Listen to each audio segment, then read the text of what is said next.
Good morning, good afternoon, good evening, colleagues, distinguished colleagues, and esteemed experts. Just quickly to introduce myself, I'm the director of the UN co-sponsored program HRP, as well as director of the WHO Department of Sexual and Reproductive Health and Research at WHO, which comes under the division of universal health coverage across the life course, which is most germane to this gathering.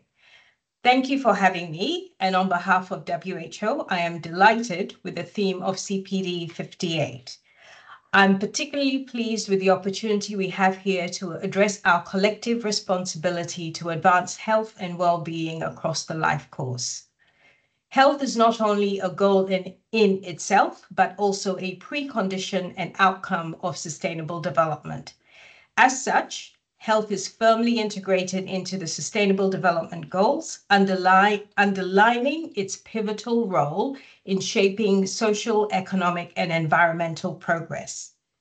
Over the years, the global community has made significant strides towards universal health coverage as a main target of the 2030 Agenda for Sustainable Development. Heads of state and government reconfirmed their commitment to universal health coverage in both 2019 and 2023, recognizing that achieving universal health coverage means ensuring access to a full range of quality health services for all people, from health promotion and prevention to treatment, rehabilitation, and palliative care without financial hardship.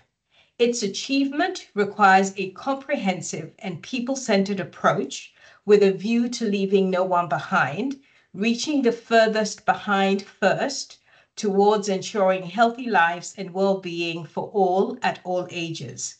However, despite these commitments, our progress remains insufficient. The latest data reveals that 4.5 billion people were not covered by essential health services in 2021. Moreover, financial hardship due to out-of-pocket health costs continues to worsen, with 2 billion people experiencing catastrophic health spending in 2019. While the Universal Health Coverage while the UHC Service Coverage Index improved from 45 to 68, and this is over 100, between 2000 and 2021, it has stalled in recent years. The Service Coverage Index only rose from 65 to 68 between 2015 and 2019, and did not change at all between 2019 and 2021. These figures are not mere statistics. They reflect real lives affected, families struggling with health costs, and communities left behind.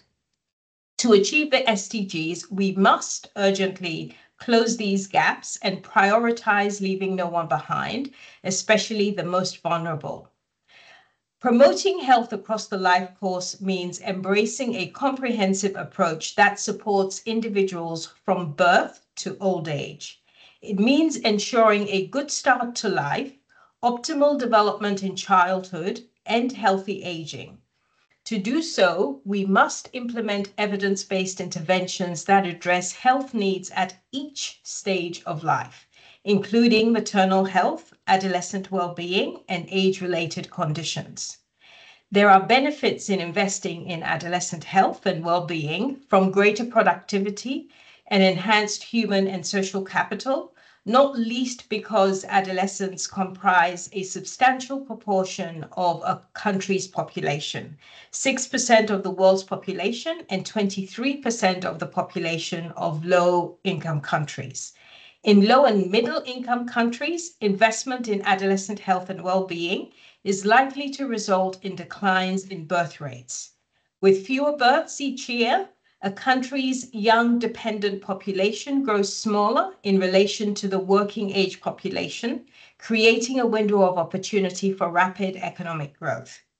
In high-income countries, ensuring the well-being of adolescents can break the intergenerational cycle of poverty and disadvantage, ultimately contributing to social and economic stability.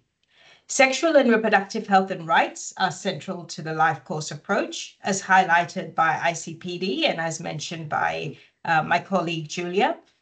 Comprehensive SRH services, from safeguarding girls from harmful traditional practices to providing information and education that equips young people with essential knowledge for navigating relationships free from violence and coercion, is critical. They also include contraception and fertility care, prevention, management, and treatment of sexually transmitted and reproductive tract infections, prevention of unsafe abortion, respectful care during pregnancy and childbirth, and sexual health and well-being well beyond reproductive years. And yet, progress on maternal mortality has plateaued since 2016, and significant gaps in sexual and reproductive health services persist, particularly for adolescents, postmenopausal women, and marginalized populations.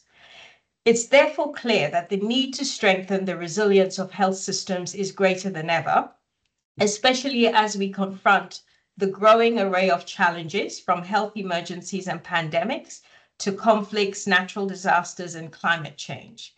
The COVID-19 pandemic underscored the critical importance of having robust, adaptable health systems that can respond to crises while maintaining essential health services. So to build resilient health systems, we must invest in primary health care as the foundation for universal health coverage. Primary health care offers a people-centered approach that emphasizes early detection, integrated care, and community engagement.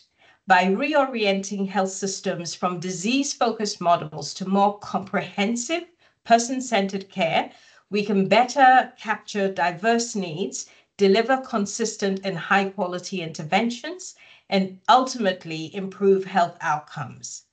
And we also know that health does not exist in a vacuum. It is shaped by social determinants such as education, income, gender equality, and living conditions.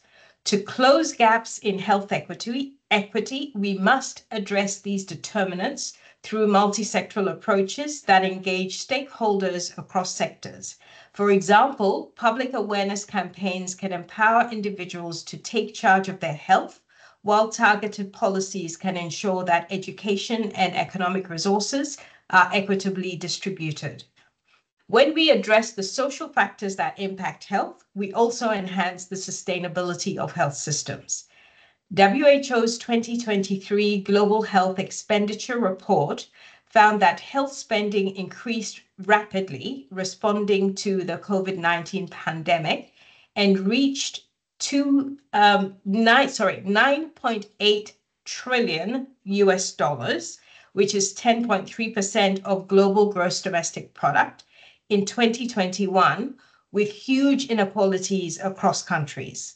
In 2021, 11% of the world's population was living in countries that spent less than $50 per person per year on health, compared to an average of $4,000 in high-income countries. We must mobilize sustained and more equitable public financing to support health systems amid economic, geopolitical, and environmental challenges. So moving forward, despite the challenges, progress towards universal health coverage is feasible.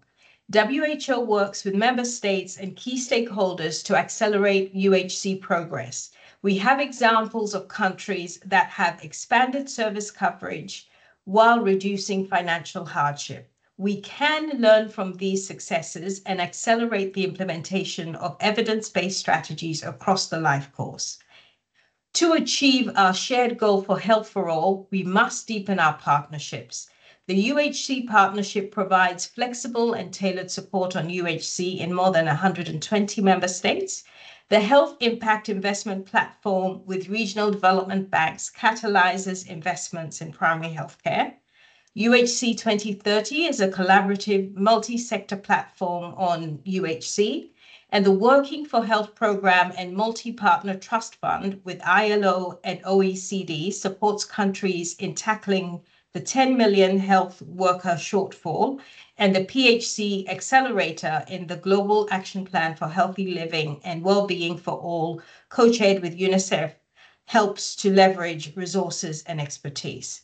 I'm delighted that CPD will provide the opportunity to demonstrate the power of the collective towards health for all.